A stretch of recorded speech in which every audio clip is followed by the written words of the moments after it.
Hi, this is Matt and Zabaya from Chartergate Legal Services, and in this video we're going to be talking about the particular risks for umbrella companies. This is umbrella company targeted legislation, Zabaya, so I assume you've got some hot tips for us that umbrella companies need to be on top of.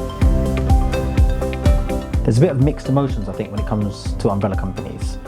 You've got some who are excited about this legislation, whereas you've got others who are speculating about what clients might do or how they'll react to this legislation. Either way, I think it's safe to say that all umbrella companies need to understand this legislation, and that's going to be the first top tip. Understanding the legislation is going to be absolutely key here, because once they've understood the legislation themselves, they can then educate their clients and the rest of the supply chain potentially. Because it's their clients who are the relevant party. So they're the ones that would be jointly and severally liable. So the umbrella company needs to understand what they can do to give assurances to their clients to help them navigate this piece of legislation. Now, bearing in mind, of course, there's no statutory defense to the joint and several liability provisions. What's important is, by understanding the legislation, by educating everybody else in the supply chain, what they can then do is address the risks that are identified in that supply chain. So they can safeguard against, for example, the purported umbrella company rules. I think umbrella companies which take the time to understand the legislation, help their clients understand the risks, and then address those risks, those are the umbrella companies that will stand apart from the others in the industry. Okay, so understanding the legislation, it is complicated, there's a bit of nuance to it, really important for umbrella companies, pretty basic for umbrella companies, it's targeted at them. I think the consequence of these new rules is such that it will increase scrutiny on umbrella companies, understandably so. So we're going to have end clients or agency clients, they will increase their due diligence, they will increase their scrutiny of the labour supplier that they're contracting with. And because of that fact, I think preparation has to be a top tip. I think an umbrella company needs to be prepared for that increased scrutiny. Provided they are prepared for that increased scrutiny, then they shouldn't have a problem when clients come knocking on the door saying, look, we're going to audit you. And what they need to be prepared for is actually being regularly audited. So it's more than just preparation in the sense of making sure all our documents and processes and procedures are all fine. It's being able to maintain records of everything in a way where you can efficiently provide the documentation being requested and quickly get through an audit without it causing an issue, with regard day-to-day activities, etc. As auditors ourselves, we've been there where we've requested documentation and it's taken a week to provide. Nobody knows why it's taken a week to provide, but it's taken a week to provide. Come April 2026, I think agencies and end clients will expect umbrella companies to be on their game and be able to provide documentation much more readily than they have done in the past. Okay. So I think being prepared is absolutely vital. Yeah, okay. Now, I see where you're coming from. From April, there's obviously going to still be a market for umbrella companies. But clients and agencies are going to need to have confidence in the companies that they're dealing with, because they're now jointly severally liable for the liabilities of those companies. Yeah, exactly. So that's going to be really important. How would an umbrella company get themselves prepared for what you're talking about?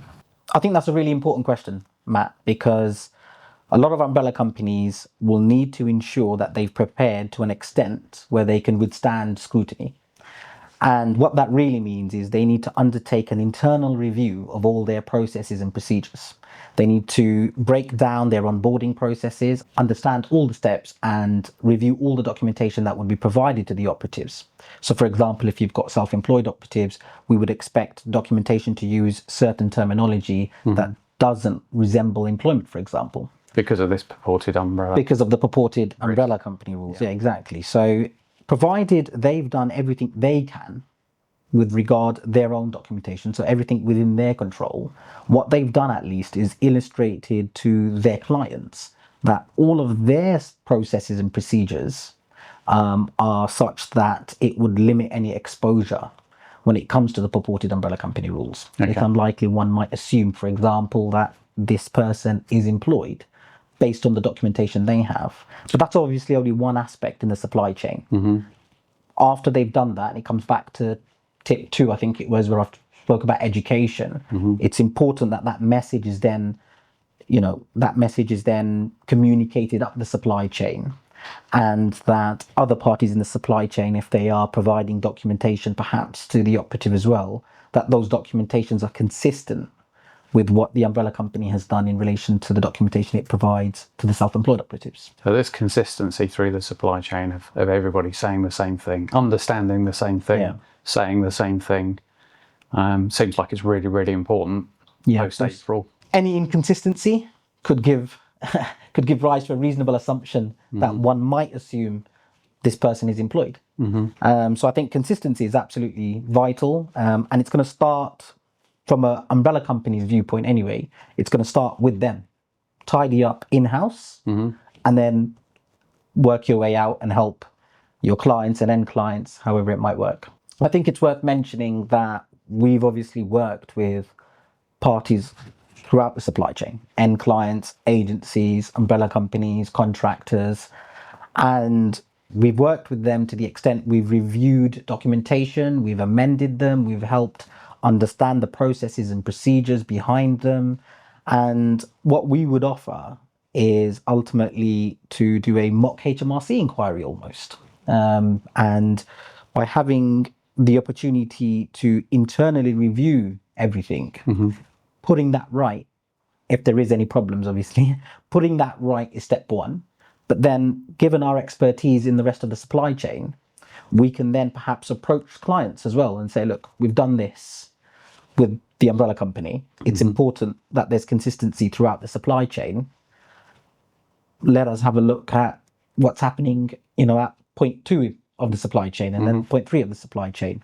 And again, the whole purpose of this is to ensure consistency throughout the supply chain. And moving on, any other important points that umbrellas need to be aware of?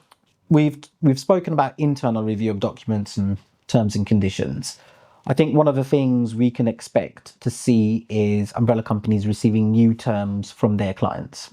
And I think reviewing those terms is going to be absolutely vital now, because there will definitely be indemnities and warranties being introduced in favour of the agency, for example, that's dealing with the umbrella company. And, I'm expecting to see really wide indemnities and warranties. And I think an umbrella company should take the time to review those terms and conditions properly to ensure that, from a commercial viewpoint at least, they are happy to give those indemnities and warranties. So I think reviewing terms and conditions pre-April, so any new terms and conditions that might come through, I think it's going to be absolutely vital that they get those terms and conditions reviewed before agreeing to them. Yeah, it's always the first thing to happen when somebody's facing a liability today that they didn't have yesterday. How can we mitigate this? How can we get rid of it? Well, we'll just stick an indemnity clause in somebody's contract to try and pass it back to them, which I presume may or may not be successful, because if you're jointly and severally liable and an umbrella company goes bust and doesn't have funds to meet the liability, it's not going to have funds to meet an indemnity either. So there's a limited value. I think it's important to understand there's no statutory defence to joint and several liability. I think that's often overlooked sometimes. And I think we've got certain parties in the supply chain who are sleeping on the purported umbrella company rules, and they're thinking an indemnity or warranty that'll solve the problem. Which is evidently not the case. You just have to watch any video in this series of videos that we've put together to know that that's not the case. The legislation's too complex. If it was as simple as an indemnity solving all the problems, everybody would be doing it, and nobody would be worried about wider due diligence or anything else of the sort. So I think it's really important to review terms and conditions and make sure you're happy with whatever indemnities and warranties are being proposed. So Matt, I think it's worth summarising the top tips for umbrella companies. Firstly, top tip number 1 has to be understanding the legislation. I think umbrella companies need to take the time to understand the legislation properly, understand the ramifications of the legislation and what it means for their clients. And in doing so, and leading into tip number 2, in doing so, they can educate the rest of the supply chain. They can educate their clients. And again, the consequence of being able to educate their clients is to be able to illustrate how they intend to safeguard their clients against the legislation. Okay. Or at least insofar as the purported umbrella company rules are concerned. Sure. So the third top tip then is being prepared. I think umbrella companies need to be prepared for the additional scrutiny that will come their way before April. I think agency clients, end clients, they will increase their due diligence when it comes to umbrella companies, and umbrella companies need to be in the best position possible to answer questions, to provide documentation, and just generally show that they are in fact compliant. Okay. I think top tip number 4, in order to prepare, they need to do an internal review. They need to understand internally whether there are any issues and iron those issues out. And finally, I think number 5 would be to review any terms and conditions that they might receive from their clients, because Chapter 11 obviously changes a lot in terms of liability, and we expect clients will want to introduce new indemnities and warranties in favor of the client. And I think the umbrella companies need to make sure that they review those terms and that they're comfortable with the indemnities and warranties which will now be proposed.